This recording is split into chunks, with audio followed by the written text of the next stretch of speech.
dengan penuh ikhlas dan istiqamah. Amin ya rabbal alamin.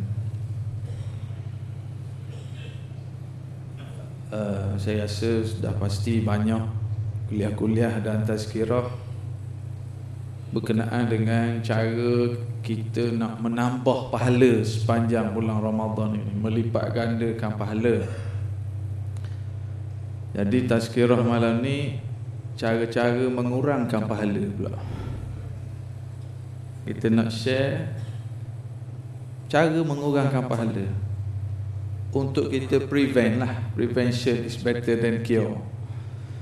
Jadi kita tak nak kita buat pahala banyak, lepas tu kita buat pula perkara yang mengurangkan pahala. Isi air dalam bako bocor, isi bocor keluar. Jadi untuk tazkirah ringkas semalam ni, saya pun dimaklumkan sampai pukul 10.30. Dah. Ya, tak apalah. Kita baca satu hadis. Saya pernah baca hadis ni di sini tahun 2011 dulu. Tapi mungkin tuan-tuan memang hafal semua dah, tapi kita ulang kaji lah. Terutamanya sekarang kita dalam musim ekonomi yang tak menentu sekarang. Ada orang-orang yang diisytiharkan muflis. Muflis ni apa tuan-tuan? Orang bankrupt. Bankrupt ni apa?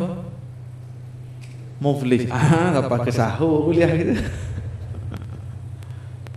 Tak ada duit, tak ada aset, hutang tak terbayar. Satu hari Nabi Muhammad sallallahu alaihi wasallam tanya para sahabat, "Atadruna mal muflis?" Kamu tahu tak siapakah orang-orang yang muflis? Nabi tanya sahabat. So sebab tu tadi saya tanya dulu, tiru cara Nabi. Sebab Rasulullah ni salah satu daripada teknik baginda nak bagi faham pada para sahabat, sentiasa ada two ways communication. Antaranya Nabi tanya, ada kalanya sahabat jawab betul, ada kalanya sahabat jawab tak berapa betul, Nabi perbetulkan. Ada kalanya sahabat kata Allahu alam, Allah wa rasuluhu alam. Jadi sahabat tanya, Rasulullah tanya sahabat, kamu tahu tak siapakah orang yang muflis? Lalu para sahabat menjawab, al-muflisu fina man la dirham lahu wala mata'. Rasulullah, orang muflis di kalangan kami ialah orang yang tak ada duit dinar, tak ada barang, tak ada aset, hutang tak terbayar, bankrupt lah. Mana jawapan kita tadi tu sama dengan sahabat Nabi. Powernya orang Ar-Rahmah ni. Jawapan jadi sahabat jawab gitu, muflis ni orang tak ada duit, tak ada barang, tak ada aset. Barulah Nabi explain apakah makna muflis yang sebenar. Lalu Rasulullah bersabda, innal muflisa min ummati man ya'ti yawmal qiyamah bi salatin wa siyamin wa zakatin wa ya'ti qad syatama hadha wa qadhafa hadha wa akala mala hadha. Maksudnya gini, sesungguhnya orang muflis dalam kalangan umatku ialah seseorang yang datang pada hari kiamat membawa pahala solat, puasa,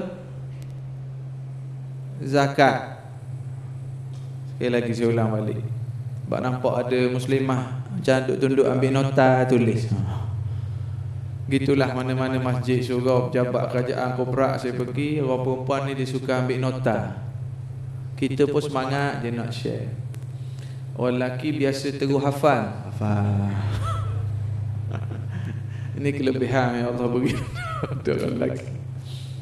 Sekali lagi saya ulang, sesungguhnya orang muflis dari kalangan umatku ialah seseorang yang datang pada hari kiamat membawa pahala solat, pahala puasa, pahala zakat dalam masa yang dia membawa dosa maki hamun orang, fitnah orang, makan harta orang tanpa hak, pukul orang, tumpahkan darah orang. Jap ulang balik. Modal berapa tadi? Dia datang hari kiamat bawa pahala solat, puasa, zakat. Berapa modal?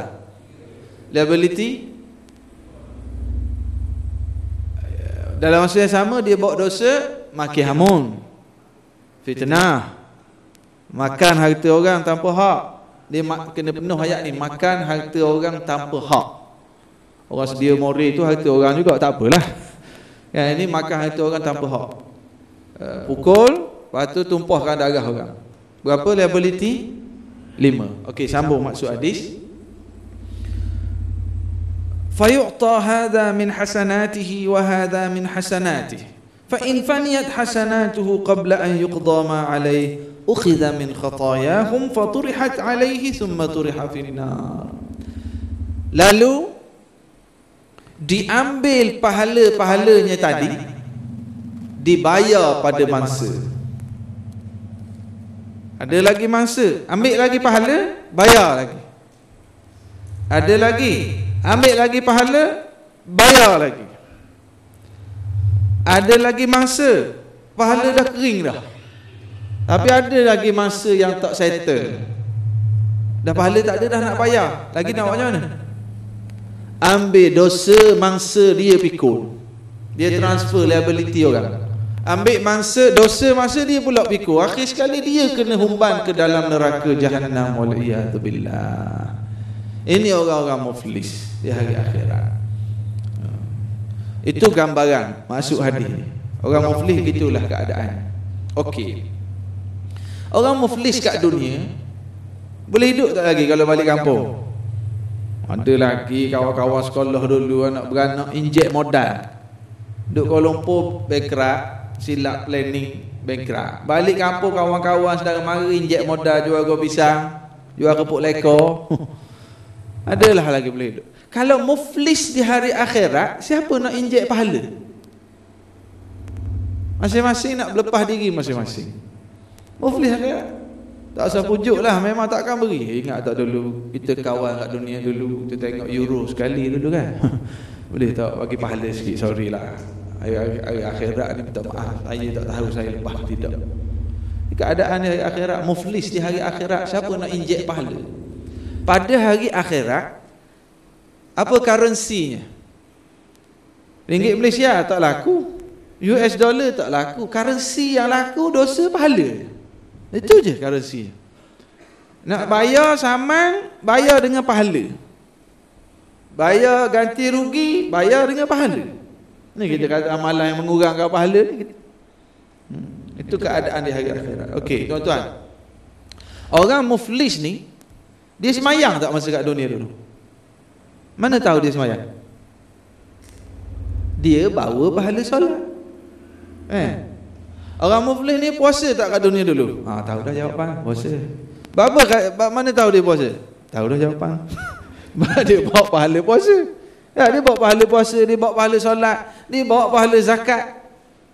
Tapi dalam masa yang sama, dia buat juga perkara-perkara ni. Okey.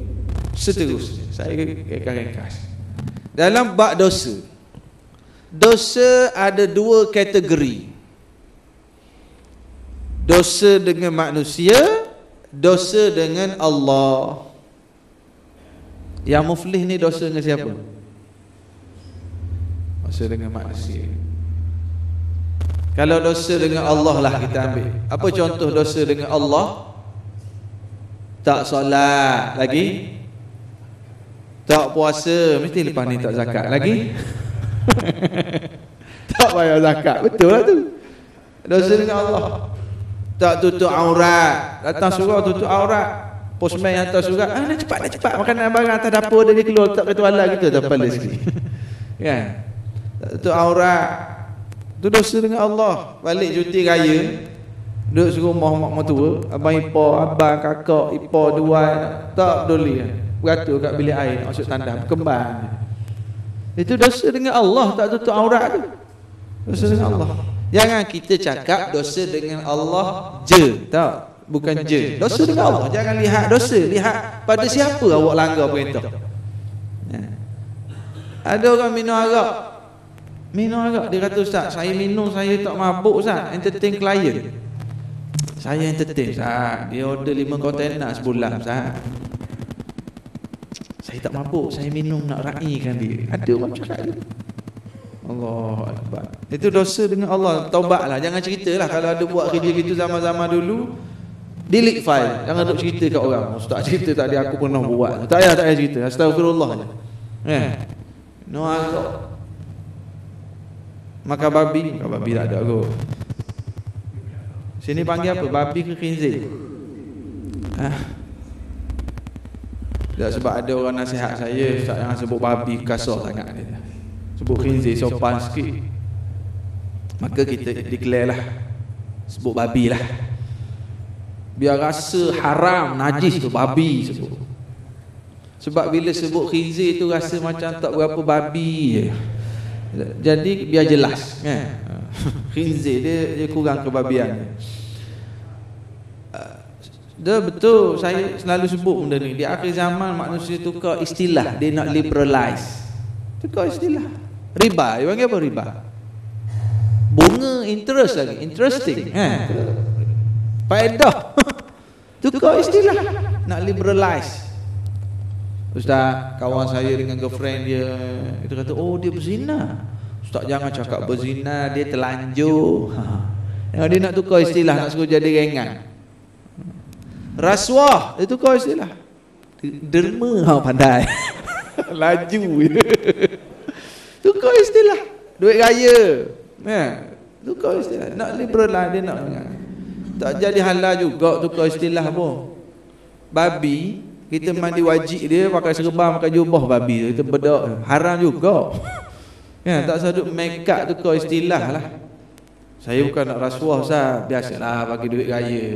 Dia award job saya 2-3 tahun, tahun lepas 5 juta, tahun ni 7, Ustaz. Dia bagi duit raya. Tak usah nak make up lah, rasuah. Okey, jadi sekarang itu dosa dengan Allah. Tak sembahyang, makan, minum haram. Okey. Sekarang yang menyebabkan orang jadi muflis ni dosa dengan manusia. Kita go through sikit-sikit, satu persatu secara ringkas. Saya bukan apa, tengah semangat, tengah excited sekarang. Buku sulung baru keluar, dia seronok, semangat lebih sikit sebenarnya. Saya alhamdulillah, saya mula mengajar balik Malaysia tahun 2005, duk mengajar masjid surau. Pergi kuliah balik. Jadi teringin lama dah nak tiru ustaz-ustaz, tutup guru kita yang lebih senior. Nak ada something lah, kalau kita mati pun masyarakat ada tinggal sedikit ilmu dalam masyarakat. Orang baca, kita dapat juga pahala dalam kubur sana. Alhamdulillah, Dr. Zahazan, Ustaz Zahazan dia ajak saya menulis majalah Solusi.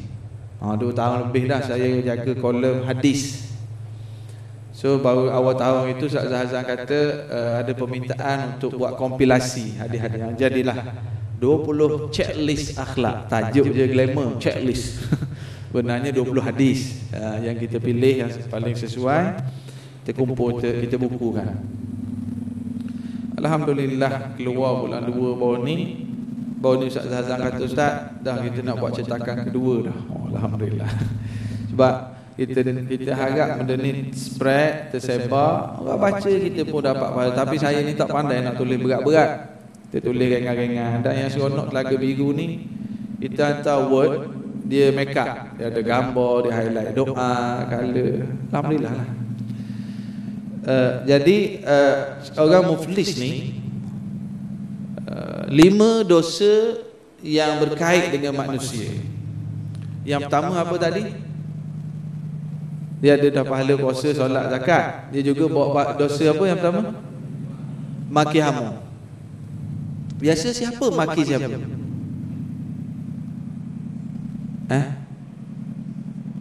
Dia yang paling utama sekali, bab maki hamu ni dia berkait dengan jawatan. Orang jawatan besar maki orang bawah. Dia minta maaf ni. Ni kita nak belajar ya Rasulullah remind. Dia bos, dia maki staff, maki driver, maki pekerja, maki bibi pembantu rumah. Kita maki. Letih kita kat hari akhirat. Dia tak lawan, kita bayar gaji dia. Dah Ustaz, saya bayar gaji dia 13 tahun dah Ustaz. Dah bayar gaji untuk kerja. Kita maki dia tak lawan, tapi hari akhirat kita yang susah. Bocor pahala kita, kena bayar kat dia. Ni kata amalan yang mengurangkan pahala. Kita maki dia, ya Tuhan, ya Tuhan. Dan hadis ni juga memujuk hati orang yang selalu jadi mangsa. Aku tak boleh lawan kat dunia, nak macam mana aku makan gaji dengan dia. Tapi ni ada ni, oh ada hari akhirat, kau tunggulah. Kau malukan aku depan orang, kau maki aku. Ni letih kita ni. Kecuali masa interview tu kita offer gaji, gaji awak ni 4,000, 3,500 untuk kerja, 500 ni untuk saya maki awak. Ada allocation. Kalau dia kata tak apa tuan, makilah, dapat 500 okey lah. Boleh 2-3 kilo sehari pun nak maki, tak apa. Dia dah setuju dah. Masalahnya tak ada, gaji kita bayar untuk dia kerja. Letih kita hari akhirat. Maki bibi. Ustaz tak faham Ustaz. Ni staff saya buat salah benda sama Ustaz. Takkan tak boleh marah. Marah berbeza dengan maki hamu. Marah boleh tak? Boleh. Sama juga dengan anak-anak. Dengan anak-anak, dia buat salah, marah tak? Marah lah. Maki, please jangan maki hamu. Isteri kau buat salah, boleh marah. Tak faham ke orang masalah ekonomi, dia minta 8 pasang juga baju raya. Marahlah sikit, tak apa marah. Jangan maki. Anak dia minta duit, dia buat salah, dia bergaduh, dia beradik, kita pergi maki dia akan tertanam rasa benci kat ayah. Kalau kita marah, lama kelamaan dia boleh mikir, ayah aku garang kalau aku buat salah malah dia marah. Beza marah dengan maki hamu. Okey, jadi balik pada masalah maki hamu tadi, pangkat. Kadang-kadang orang kaya maki orang miskin, maki. Kadang-kadang maki sama sendiri. Maki, orang yang suka maki ni sampai ke rumah pun dia balik maki isteri, maki anak-anak pula. Lagi teruk ada orang kita ni dia pandai maki ikut bahasa orang putih. Pandai dia maki ikut bahasa Inggeris tu dia pandai maki je. Ikutlah huruf F ke, huruf D ke, huruf S ke, shit. Bahasa Inggeris tak pandai pun, bagi buku baca tengok gambar je. Aku tak faham. Tapi bab maki pandai dia ikut bahasa Inggeris. Ada hak jenis gitu. Allah akbar, nak tunjuk hebatnya dia. Maki hamu orang. Satu bab maki hamu. Tapi bulan Ramadan ni orang yang suka maki dia boleh kawal. Dia bawa kereta jalan jam balik kerja tu. Orang potong queue, lepas lampu dia dah merah dah. Tadi kuning merah, tu lepas. Dia pose. Dia dah habis maki. Tu hebat bulan Ramadan. Okey, maki hamun. Yang kedua, wa qadhafa hadha. Qadhaf ni asal makna tuduh orang berzina tanpa membawa saksi. Itu asal makna, tanpa membawa 4 orang saksi. Itu asal qadhaf. Tuan-tuan, logik tak? Logik ke tak?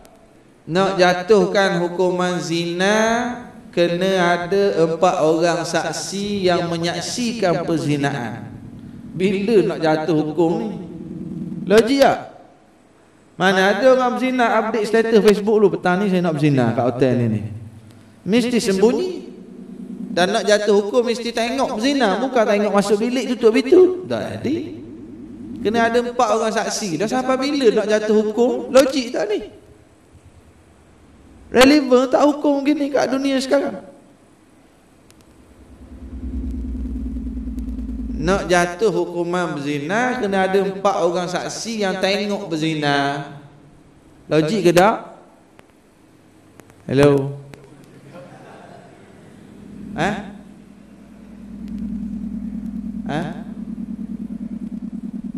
Logik atau tidak? Tak nak jawapan subjektif. A or B? Logik atau tidak? Tak logik. Tak logik. Logik ke tak logik? Logik. Bila nak cari 4 orang tengok orang berzina, macam mana nak jatuh hukum? Logik. Logik. Tak logik. Tak logik. Ni kata tak logik, ni kata logik, ada kata logik, ada kata tak. Ni khilaf ulama seksyen 8. Dan sekarang ni nak jatuh hukum, kena ada 4 orang saksi yang tengok perzinaan. Logik ke tak lah?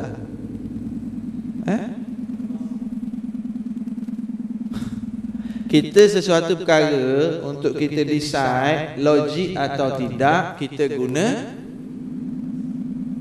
akal. Satu perkara logik atau tidak, guna akal.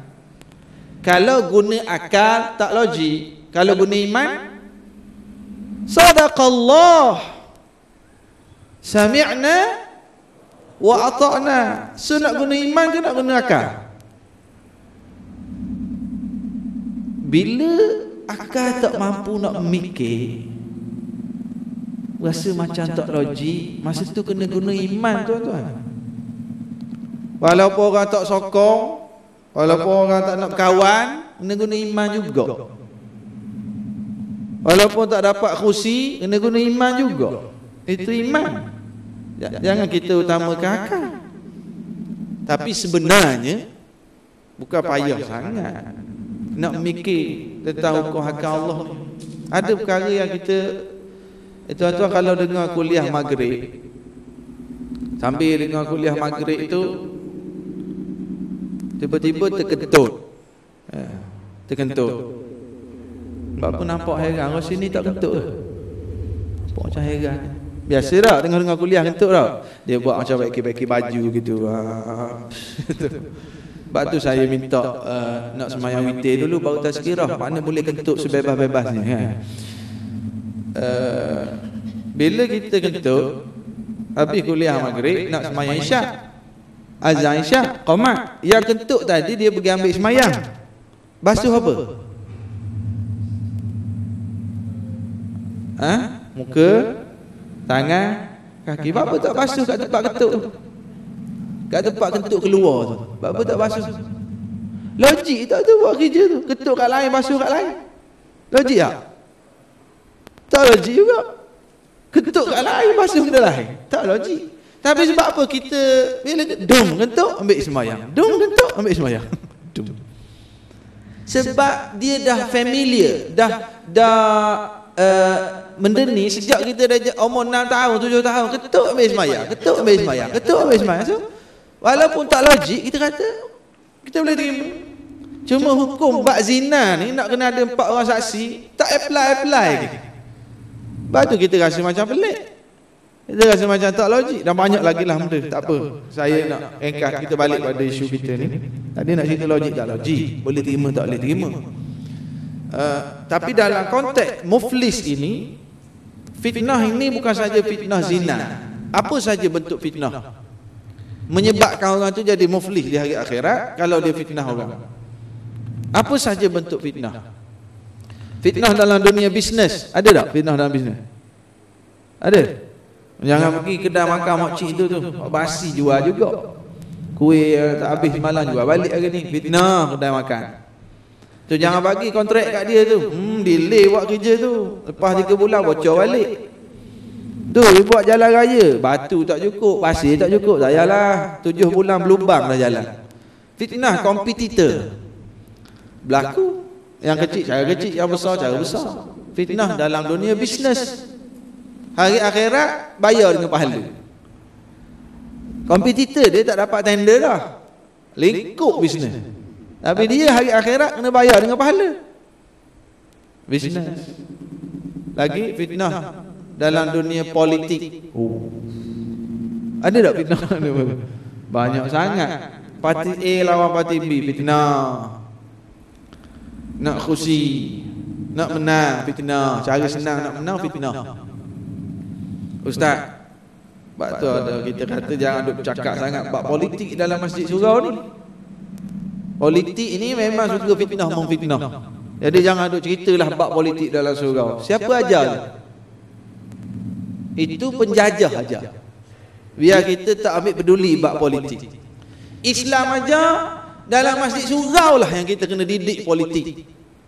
Masyarakat kena faham bahawa politik ni dia ada dosa, pahala. Didiklah ahli politik dalam masjid surau bahawa endingnya syurga neraka. Itu kaedah dia.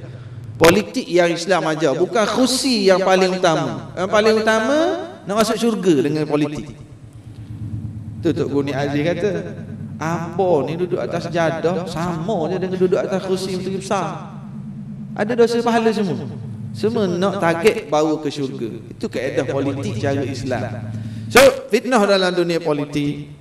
Tuan-tuan, kalau zaman Nabi dulu, kerja sebab fitnah ni kerja orang munafik. Dia nak supaya masyarakat tak pergi dekat dengan Nabi, pandang buruk pada Nabi Muhammad, dia pun fitnah Nabi Muhammad. Tak boleh sentuh batang tubuh Nabi, dia fitnah Aisyah, fitnah ahli keluarga Nabi. Character assassination. Nak bunuh karakter supaya orang tak pergi dekat kepada Nabi, orang tak ambil tahu tentang Islam. Itu musuh Islam zaman dulu. Zaman sekarang, musuh Islam zaman sekarang, dia akan buat kerja memfitnah para ulama yang mewarisi perjuangan Nabi-Nabi. Ulama yang saleh, yang beramal, yang berjuang, fitnah ni. Ni fitnah.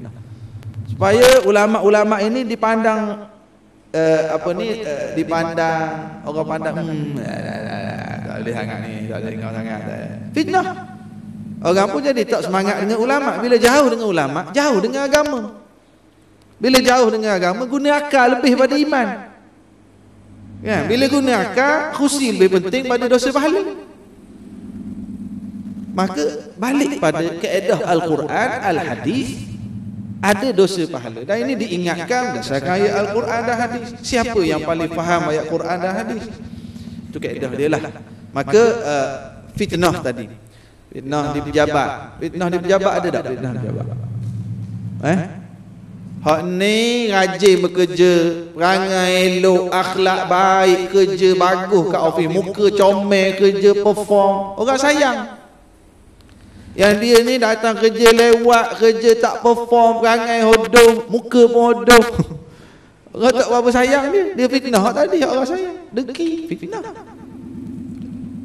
Pejabat, kandidat nak datang nak naik pangkat. Calon, 2 orang calon, tua pengarah. No, fitnah. Supaya aku dapat. Banyak sangatlah zaman sekarang. Siapa yang biasa fitnah orang? Cuba kat tangan. Ada? Fitnah adik-beradik. Ada? Nak harta pusaka? Fitnah pak saudara, fitnah. Allah. Fitnah. Ni semua punca muflis di hari akhirat. Bocor habis pahala dia. Bayar dengan pahala pada masanya. Ini pun dengar hadis ni memujuk hati orang yang menjadi mangsa fitnah. Yang biasa jadi mangsa, dia pujuk hati dia dengar hadis ni. Maki fitnah, kita go turun mudah-mudah. Yang ketiga apa tadi? Makan harta orang tanpa hak. Allahu akbar. Ni dia buat apa? Makan harta orang tanpa hak ni contohnya buat apa? Curi. Ada curi yang halal, ada curi yang tak berdosa. Awak dah curi hati saya. Cia. Tu pick up line orang muda-muda sekarang lah, kan? Curi harta orang. Curi duit, curi barang. Sini ada tak berlaku surau ni? Tak ada kot yang jadi pecah tabung surau ni. Sini terkawal lah. Ada? Tapi banyak saya duk pergi masjid surau, duk bercerita curi tabung masjid, curi sabun surau. Ini semua pencuri yang bertakwa. Dia nak duit berkat, jadi curi duit surau. Kata orang pergi dengan ikhlas ni berkat tu ikut curi je. Allah. Bukan orang Hindu, bukan orang Buddha. Orang kita buat kerja. Yang ada itu viral kat Facebook apa video tu. Orang datang dia buat semayang, orang lagi dia korek ambil duit. Curi duit. Lagi apa lagi? Kat tempat kerja duk claim overtime tipu, claim mileage tipu. Ni sama, ni semua makan harta orang tanpa hak. Jaga bahagian purchasing, pakat dengan supplier, makat harga, bagi kat supplier, ambil untuk Allah. Rasuah. minta duit dengan orang. Dia pegang jawatan. Saya bagi awak tiap-tiap tahun dah ni, awak hari tu awak supply sekarang maintenance pula saya bagi, takkan tak ada untuk saya. Dia push duit orang. Para isteri, kalau tahu suami ada duk buat kerja gini, kena remind, bang buat kerja gini bang, doa kita Allah tak terima, anak-anak tak dengar cakap, kena remind. Terdapat banyak pun tak berkat bang, kena remind. Tapi ada juga isteri yang dia nasihat, bang abang pegang jawatan ni 2 tahun je lagi, masa ni abang balon, nanti kita taubat lah bang lepas pecah. Ada juga, I pun nak juga handbag lah, duk beli yang mata panjang je bang, LV ni. Jadi rasuah main con tak bayar pada subcon, banyak mana awak buat tu cat tu, awak pagar tu sikit awak buat longkang, tak bayar, bayar tak penuh, bayar subcon. Subcon tak bayar pula kat hardware, kat supplier tu berlapis-lapis. Tak bayar pula gaji pekerja, janji nak bayar 3,000, bayar 2,000 je, makan harta orang semua ni. Ustaz saya kerja Ustaz, Menko tak bayar saya. Menko tak bayar, awak wajib bayar pekerja awak tu. Bukan alasan Menko tak bayar, siapa awak bagi peluang dia tipu awak? Tak ada black and white, kerja wajib bayar. Lepas tu buat selamba lari senyap, dapat payment tak bayar juga. Ni semua makan harta orang tanpa hak. Hari akhirat kita kena cari. Dak Ustaz, kerja saya tu Bangla pun kena beli tiket hari akhirat ke Bangla. Ya, nak bayar balik pahala kita kat dia, duit ambut dia tak nak dah hari akhirat.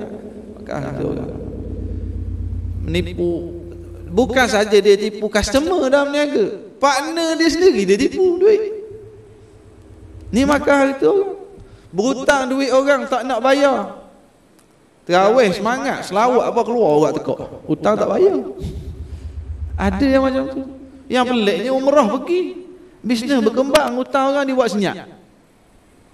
Ni kepala. Biasanya yang kena tipu duit pinjam macam ni siapa? Kawan kan?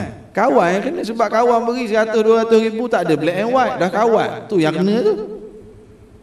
Terlepas audit kat dunia tak ada rekod, tapi kat hari akhirat kita letih bayar dengan pahala kat dia. Bak makan harta orang. Allahu akbar. Ada satu kes kat Terengganu. Kerajaan ambil tanah pusaka. Jadi kakak yang sulung ni kata tak apalah, duit 700,000 tu masuk akaun saya akan uruskan. Jadi masuk akaun seorang wakil adik-beradik dah harta pusaka. Adik-beradik pun berkumpul lah nak bagi duit tu.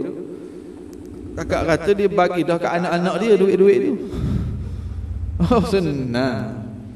Putus adik-beradik duit punya pasal. Kat dunia putus, doa Allah tak makbul, anak gelak hati. Kat hari akhirat muflis. Tanah-tanah pusaka dan sebagainya. Ini berkait dengan makan harta orang tanpa hak. Ada seorang makcik tu, dia kata, Ustaz, ada masalah sikit. Anak makcik ni nakal, tak dengar cakap, belajar pun teruk sangat, resa pun nombor 40, belajar ada 40 orang. Makcik duk perhati anak makcik ni, dia suka ambil pen kawan-kawan, pensel, kadang-kadang duit kawan-kawan dia ambil. Makcik rasa mungkin anak makcik jadi gini sebab suka ambil barang orang. Jadi sekarang anak makcik dah tak ambil dah barang kawan-kawan, tapi perangai masih teruk macam dulu. Dia dah tak ambil dah barang-barang sebab makcik selalu ambil pen dekat office tu, bawa balik bagi kat dia, ambil stapler bawa balik bagi kat dia. Tapi dia teruk macam dulu Ustaz. Makcik ya, dia kecil je. Allahu akbar, jagalah dia. Kesan kat dunia doa tak makbul, hati jadi gelap. Kesan kat akhirat muflis. Dan yang ketiga, keempat di sini disebut pukul dan tumpahkan darah, cederakan orang lah. Mak ada dia tu jenis apa? Sadar. Besar bodoh, sadar. Pukul orang, tampar orang, ataupun dia mungkin tak kuat tapi duit banyak, dia upah orang. Sebab ada orang kerja dia pukul, ada package, patah tangan, patah kaki, mati mayat tu buat dalam kar, package. Yang ni mati letup tak ada mayat. Ya. Jadi yang buat kerja, yang bayar upah, semuanya jadi muflis di hari akhirat nanti. Ni ada siapa biasa bunuh orang? Ada tak? Tak ada. Ada. Kalau biasa bunuh orang, kena bertaubat, kena cari, kena bayar dia. Ataupun kalau ada hukum kisah, bunuh balik balas. Tak nak beritahunya ini perkara yang menyebabkan berkurangnya pahala yang kita dah buat. Kita letih solat, kita letih bayar zakat, kita letih puasa. Dan ada ulama yang syarah lagi hadis ni. Ibn Allan ni seorang ulama mazhab Syafi'i. Dalam kitab dia Dalilul Falihin, ni syarah Riyadhus Salihin. Dia kata bukan saja pahala 3 tu kena bayar. Mana pahala solat, puasa, zakat. Apa saja pahala yang kita ada. Dan bukan dosa yang 5 ni saja. Apa saja dosa yang berkait dengan manusia, kita kena bayar dengan pahala tadi. Dia 3 dengan 5 ni hanya contoh. Mana bukan limited pada ni 3 dengan 5 ni. Semua pahala lain dan apa saja dosa berkait dengan manusia, bayar di hari akhirat. Oh, letih kita. Jadi moga-moga bulan Ramadan ini kita dah buat banyak. Janganlah pula kita buat perkara-perkara yang menyebabkan pahala kita jadi bocor. Yang terakhir, memandangkan dekat surau kita ni, alhamdulillah orang sponsor buka puasa. Ada buka sini tak? Orang sponsor sahur. Saya nak share satu doa yang diajar oleh Rasulullah sallallahu alaihi wasallam kepada orang yang makan. Doa kepada orang yang tukang sponsor. Ini Nabi ajar doa, dan ini menunjukkan bahawa kita sentiasa bersyukur pada Allah dan pandai terima kasih pada manusia. Walaupun kita orang kaya, kita pangkat besar, tapi orang belanja, kita tak sombong ataupun kita sentiasa sudi untuk mendoakan pada orang yang belanja tadi. Jadi saya baca, kemudian sila ikut ramai-ramai doa ni. Moga-moga kita boleh jadi amalan. Inilah menunjukkan bahawa kita ni ingat Allah, bersyukur, terima kasih pada manusia. Bahkan kita selalu doa ni, Allah Ta'ala tambah rezeki kita pula sebab kita jenis orang bersyukur. Saya ingat doa ni saya pernah share kat satu surau dekat USJ. Pergi kuliah subuh. Jadi dia ni tahu ustaz orang Terengganu. Lepas kuliah subuh, ustaz si dagang, bagi si dagang kat 19 tu. Kan si dagang adalah dalam 10 orang gitu. Jadi makan si dagang, selesai makan dia seorang bangun pergi bayar belanja. Oh, pergi bayar. Saya kata dah kawan kita belanja, jom kita baca doa ni lah. Rasulullah ajar orang belanja kita kena baca doa ni ramai-ramai. Baca ramai-ramai. Balik. Dalam 2-3 bulan lagi lepas tu dia panggil lagi. Dan memang saya pergi kuliah subuh je kat situ sebab jalan jam. Jadi subuh ni lepas 3-4 bulan itu pergi pula. Lepas kuliah subuh, ustaz si dagang, jom si dagang. Bila pergi kedai si dagang tu, dia orang ambil order. Nasi dagang tak sampai lagi 2-3 orang dah bangun pergi bayar. Saya kata dia orang nak pergi mana tu, bangun cepat-cepat. Pengurusi surau kata dia orang nak pergi bayar, ustaz. Saya kata sebab apa nak bayar, tak makan lagi ni. Pengurusi surau kata, ustaz ingat tak 4 bulan dulu masa ustaz datang tu, ustaz ajar doa kalau orang belanja. Sebab apa? Kami ni ustaz, setiap kali keluar makan ramai-ramai, kami akan baca doa tu ramai-ramai. Sekarang ni kami hadapi masalah, terpaksa berebut nak bayar. Allahu akbar. Ya, bagi seorang ustaz lah satisfaction kita bila orang ramai apa yang kita kongsi tu. Allah, seronok dengar kan. Jadi moga-moga lepas ni letih AJK nak tolak orang sponsor makan pula. Bukan tak cukup kan. Dan memang sini pun dah cukup sangat dah. Tapi kita jadikan amalan.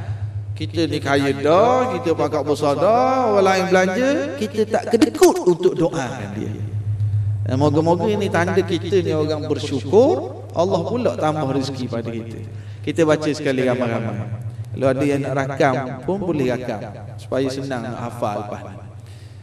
Okey. Kita baca Saya baca dulu. Kemudian sila ikut Allahumma, macam tak buka puasa lagi. Ya, tak apalah. Allahumma at'im man at'amana wasqi man saqana. Sekali lagi, Allahumma at'im man at'amana wasqi man saqana.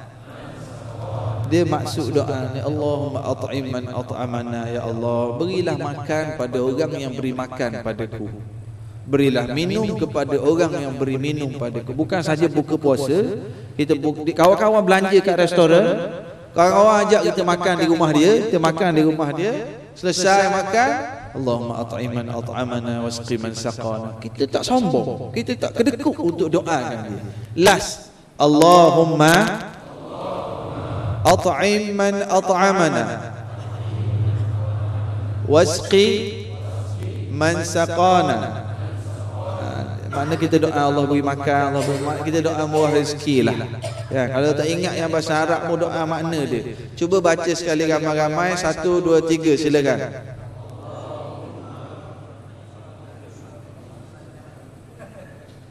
Dia Allahumma tu kuat je boleh sentak.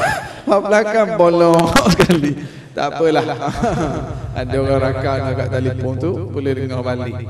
Ini menunjukkan kita ni, ya, kita tak kedekut untuk doa untuk orang. Dan ingat, Rasulullah sallallahu alaihi wasallam beritahu, setiap kali kita doa untuk orang fi zahiril ghaib, kita doa untuk orang, nescaya ada malaikat yang berkata amin walaka mithlu. Amin, dan bagi kamu apa yang kamu dapat. Amin walaka mithlu. Amin, dan kamu juga dapat apa yang kamu doakan. Untuk kawan kamu tadi, kamu dapat juga untuk diri kamu. Ini Rasulullah beritahu. Sehingga ada satu suami isteri itu bergaduh, suami isteri. Sebab dekat-dekat nak berbuka waktu mustajab, dekat nak doa, suaminya asyik doa, ya Allah, pemudahkanlah sahabatku nak kahwin seorang lagi. Ya Allah, pemudahkan sahabatku tu nak kahwin seorang lagi. Isteri dia marah, bang, saya tahu dah taktik abang. Ya, sebab malaikat kata setiap kali kita doa untuk kawan, malaikat doa kita dapat juga benda tu. Saya tahu dah taktik abang. Ini dia panggil salah guna ilmu. Jadi tadi doa selepas makan, kita tak kedekut ataupun kita sentiasa sudi untuk mendoakan orang yang menyumbang, orang yang belanja kita makan, orang yang ajak kita pergi makan di rumah dia. Moga-moga sama-sama dia tambah rezeki, kita pun dapat rezeki sama. Saya rasa sekadar itulah. Tuan-tuan kalau ada rasa yang rasa nak miliki buku ni, saya ada bawa sikit kat belakang sana. Dan alhamdulillah, mungkin ada yang perasan petang tadi dalam TV Hijrah, saya ada slot di TV Hijrah istimewa Ramadan pengajian buku ni setiap hari Khamis dan Jumaat, 6 pagi hingga 7 pagi, lepas tu 6 petang hingga 7 petang, setiap Khamis dan Jumaat bulan Ramadan. Subhanallah. Doa Mekah tak apalah, rasa boleh share kot sini. Doa di Mekah ni hebat. Buku ni keluar bulan 2. Saya pergi ke Mekah bulan 3. Duk doa masa tawaf tu, ya Allah, kalau kau tahu aku ni tak gila pada royalty buku, tolong bagi jalan nak baca buku ni di TV. Di TV Hijrah. Saya duk minta gitu, ya Allah, kalau aku tak jadi gila nak kejar ke royalty buku, ya, bila cetak kita dapat royalty kan, ya Allah. Tapi niat kita nak suruh buku ni tersebar. Bila kita baca di buku di TV, maknanya ilmu tu orang manfaat. Balik bulan 3 tu, subhanallah, bulan 5 penerbit kata, Ustaz, kita buat slot khas lah Ustaz, buku Ustaz tu untuk Ramadan saja. Bukan nak cerita doa saya Ustaz makbul, nak cerita doa di Mekah. Siapa-siapa pun doa di Mekah, doalah di Mekah. Ya, subhanallah. Alhamdulillah bila dapat ruang pengajian, masyarakat pun boleh ikut di rumah kita baca buku setakat yang sempat tu, jadi tersebar ilmu tu. Alhamdulillah. Dan saya duk buat juga sekarang, ada orang yang mewakafkan buku ni. Sebab kita target asalnya penulisan untuk majalah, dia jadi dia agak ringan, dia bukan macam kitab hadis berat, dia santai je. Saya duk buat, kita letak di hospital-hospital dan di klinik dekat tempat menunggu tu. Biasa ada majalah kan, majalah URTV, remaja, mangga, durian, tembikai semua tu. Jadi saya duk alhamdulillah dari itu bagi satu bundle dekat PPUM, hospital UM tu 40 biji. Ada dua kaedah. Ada kaedah orang bagi duit kita uruskan buku ni, dan satu lagi kaedah orang beli dan dia wakafkan. Saya prefer kaedah kedua lah. Maknanya masing-masing tolong sebar. Maknanya dia beli, dia pergilah hantar mana-mana yang dia nak hantar. Cuma kita cadangkan di tempat-tempat menunggu, kaunter-kaunter menunggu tu, sambil orang menunggu baca. Sebab benda ni secara ringan lah. Jadi saya rasa sekadar tu. Moga-moga perkongsian kita ni ada manfaat insya-Allah. Wallahu alam. Assalamualaikum warahmatullahi wabarakatuh. Allah, minta maaf terlajak masa ni, minta maaf. Semangat datang sini lama tak datang. Dah lah, siapa yang umum pun saya Muhammad Nur Hisham itu aman tak dia? Assalamualaikum warahmatullahi wabarakatuh.